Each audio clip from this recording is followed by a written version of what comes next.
Assalamualaikum warahmatullahi wabarakatuh.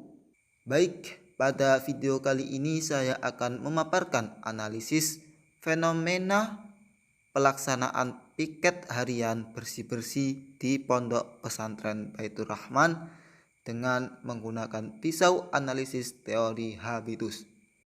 Sebelum kita masuk pada pembahasan inti, kita perlu tahu dulu terkait teori habitus. Dalam teori yang dikembangkan oleh Bourdieu ini menjelaskan bahwa kekuasaan dalam konteks teori masyarakat di mana ia melihat kekuasaan sebagai budaya dan simbolis yang telah dibuat, yang selanjutnya secara terus-menerus kembali dilegitimasi melalui interaksi agen dan struktur. Hal itu bisa terjadi melalui habitus atau norma yang disosialisasikan atau kecenderungan bahwa perilaku, panduan, dan berpikir.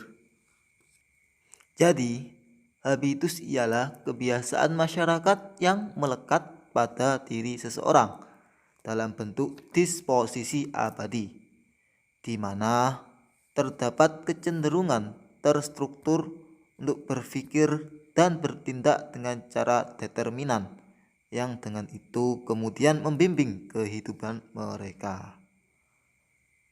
Atas hal itu, maka habitus lahir dan tumbuh dalam masyarakat secara alami melalui proses yang sangat panjang, internalisasi dan terkulturasi dalam diri masyarakat melalui kebiasaan yang terstruktur secara sendirinya. Bourdieu mengatakan bahwa habitus bukanlah hasil dari kehendak bebas ataupun sebaliknya ditentukan oleh struktur, tapi ia diciptakan oleh interaksi antar waktu, sehingga muncul disposisi yang dibentuk oleh peristiwa masa lalu dan struktur. Dalam pengertian tersebut, maka habitus dibuat dan direproduksi secara tidak sadar. Baik, kita akan segera memberikan analisis singkat terkait pelaksanaan piket harian bersih-bersih di Pondok Pesantren Baitur Rahman dengan menggunakan pisau analisis teori habitus yang telah dijelaskan sebelumnya. Dalam kaitannya dengan pondok pesantren, pastinya sudah terbangun suatu sistem yang telah terstruktur dan melekat pada setiap anggota di dalam pondok tersebut. Salah satu contohnya yang akan kita analisis saat ini yakni pelaksanaan piket harian bersih-bersih di pondok pesantren.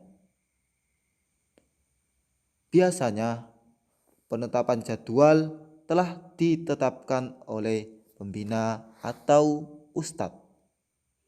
Dalam suatu pondok pesantren menjadi hal yang tabu jika seorang santri melawan ustadznya hanya karena piket bersih-bersih saja, sehingga santri harus patuh terhadap ketetapan yang diberikan sang pembina.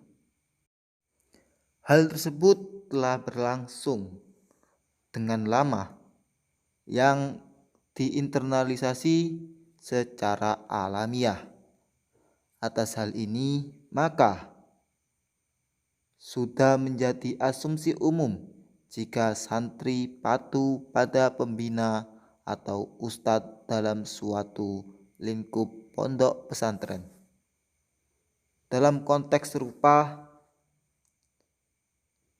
juga terjadi antara santri senior dengan santri junior, di mana santri senior memiliki wewenang untuk memberikan amanah atau perintah kepada santri junior, dan santri junior harus mematuhi setiap amanah atau perintah yang diberikan kepadanya. Santri senior diinternalisasi memiliki beberapa keunggulan dalam kaitannya dengan kedudukan sebagai berikut, yakni yang pertama, usia. Sebagai santri senior, tentunya dalam hal usia akan sangat mempengaruhi di mana dalam pondok pesantren tersebut tidak boleh melawan orang yang lebih tua. Yang kedua juga ada dalam kaitannya dengan fisik, di mana santri senior biasanya memiliki fisik yang lebih dibanding santri junior, sehingga dengan itu diinternalisasi kedudukan seperti strata yang lebih tinggi dari santri junior, sehingga hal tersebut bisa menjadikannya semakin memiliki kedudukan yang kuat atas dasar fisik tersebut. Yang ketiga, memahami situasi dan keadaan.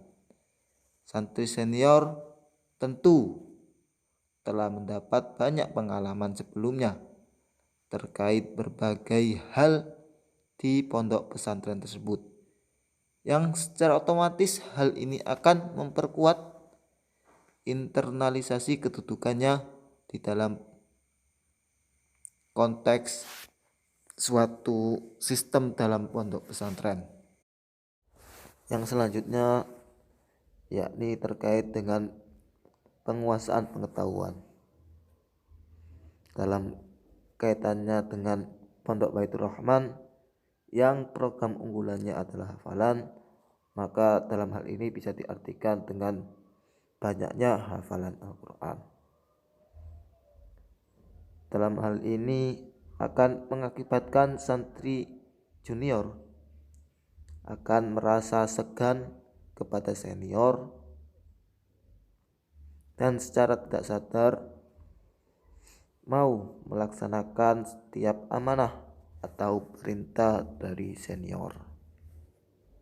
Kembali pada kasus awal, meskipun setiap siswa atau santri telah diberi amanah dari pembina atau ustadz masing-masing, namun pada penerapannya santri yang junior yang banyak ditanggungkan beban untuk mengerjakan piket harian.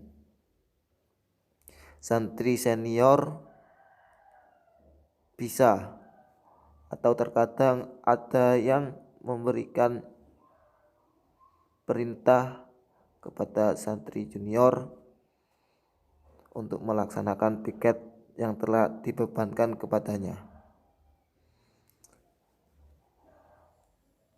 Hal ini terjadi beberapa kali, namun tidak dalam frekuensi yang sering, dan biasanya dilakukan oleh oknum-oknum santri senior tertentu saja. Mungkin sekian, dan terima kasih telah menonton video ini. Salam sehat, dan saya akhiri. Wassalamualaikum warahmatullahi wabarakatuh.